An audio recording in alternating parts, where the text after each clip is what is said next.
हाँ जी, तो मैं इस पूरे हस्तशिल्प मेले के बीचों बीच खड़ा हूँ और मेरे पीछे है ब्रह्मोस मिसाइल। जब ऑपरेशन सिंदूर हुआ था उसमें भारत के द्वारा सबसे अधिक जो मिसाइलों का यूज किया गया था वो ब्रह्मोस थी। जिस एयर डिफेंस सिस्टम का यूज किया गया था वो S-400 था, जिसको सुदर्शन का नाम दिया गया था।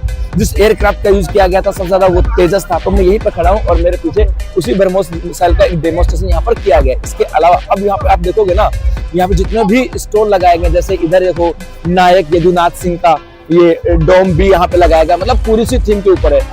ये देखो मेरे पीछे आप देख रहे होंगे सेंट्रल पांडाल, ये सेंट्रल पांडाल है और इसको भी जो हिल स्टेशन आता ना, और फिर जो कारगिल जो थीम थी उस कारगिल थीम के ऊपर इसको डिजाइन किया गया। और इसके साथ साथ आप देखोगे यहाँ पर तो 5 जून 2024 को केंद्र सरकार के द्वारा एक प्रोजेक्ट चलाया गया था, एक पेड़ माँ के नाम। उस एक पेड़ माँ के नाम का भी यहाँ पर एक साइन बोर्ड लगा रखा है।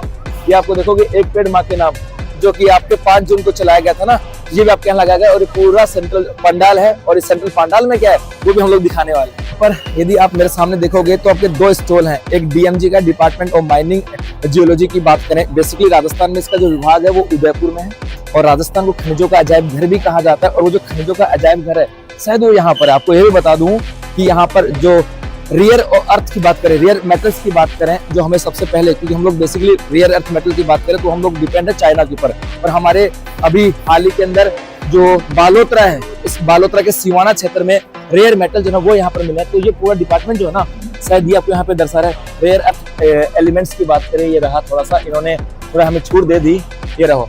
तो ये जो रेयर अर्थ एलिमेंट की बात करें, 17 एलिमेंट्स होते हैं, उनका एक ग्रुप होता है और हमें ये राजस्थान में मिला पहली बार सिवाना क्षेत्र के अंदर।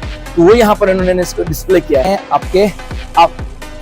अब हम लोग आ गए आफरी के स्टॉल के ऊपर। आफरी एरिड फॉरेस्ट इंस्टीट्यूट थी और ये जो है आपके 1988 में आई थी। और 1988 में आने के बाद बेसिकली पश्चिमी राजस्थान का एरिड फॉरेस्ट, मतलब शुष्क जो क्षेत्र था ना, वहां पर वनों का विकास कैसे हो सकता है वो सब यहाँ पर है। और ये इसका मुख्यालय आपके जोधपुर में है। ऐसे ही आफरी है एक संस्था काम करती है जिसका नाम है काजरी। तो ये आफरी जो है ना, ये हमारे यहाँ पर किस प्रकार से पश्चिमी राजस्थान के अंदर वनों के विकास के लिए काम करती है वो यहाँ पे दर्शाया गया। कौन कौन सी चीजें यहाँ पर है, खाद क्या काम करेगा, मतलब इन्होंने अपना पूरा जो है ना, इसके अलावा ये काम करती किसके ऊपर है, ये काम करते बेसिकली ड्राई जोन के ऊपर। तो ये अफ्रीका भी आपके यहाँ पे स्टॉल है, ये भी देख लेना आप लोग। अब हम लोग हैं जोधपुर एग्रीकल्चर यूनिवर्सिटी। ये जोधपुर एग्रीकल्चर यूनिवर्सिटी रिसेंटली इसके द्वारा 2 किस्मों को डेवलप किया गया था। एक पौष्टिक अनाज की राजगीरा 01 और एक है जोधपुर जीरा।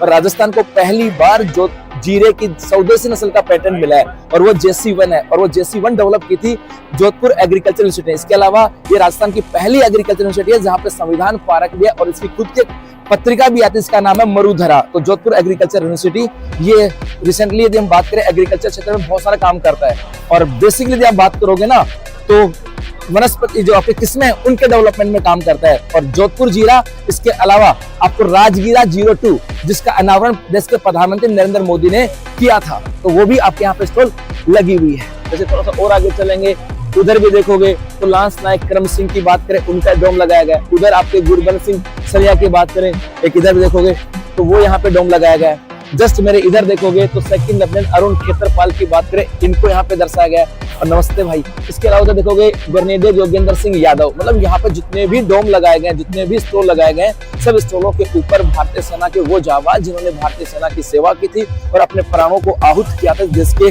रक्षा के लिए, देश के शौर्य के लिए, देश के एक कहें कि देश को अपने आप को कुर्बान किया था देश के लिए। तो ये पूरा का पूरा जो है ना, ये यहीं पर है। और इसके चारों तरफ आपके स्टॉल लगे हुए हैं हैंडीक्राफ्ट को लेकर के। तो फाइनली हम लोग यहाँ पर आए थे और ये एकदम बीचों बीच का स्टॉल है। और बाकी हमने कोशिश की कि आपको दिखाने की कोशिश की थी, तो मेरा जो कैमरामैन है वो आपको दिखा भी देगा भाई आपको कौन कौन से स्टॉल यहाँ पर है और क्या क्या चीज है।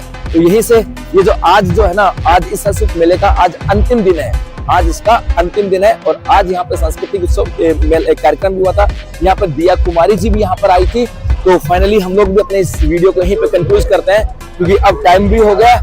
और इसके अलावा मैं आपको थोड़ा सा जो पिक्चर्स है ना, वीडियो में आपको दिखा दूंगा कि कौन कौन से स्टॉल यहाँ पे लगे हुए हैं। तो बस दोबारा से आप सबको मेरी ओर से नववर्ष की बहुत सारी शुभकामनाएं और 2026 आपकी जिंदगी के अंदर मां सरस्वती और मां लक्ष्मी का आशीर्वाद बना रहे।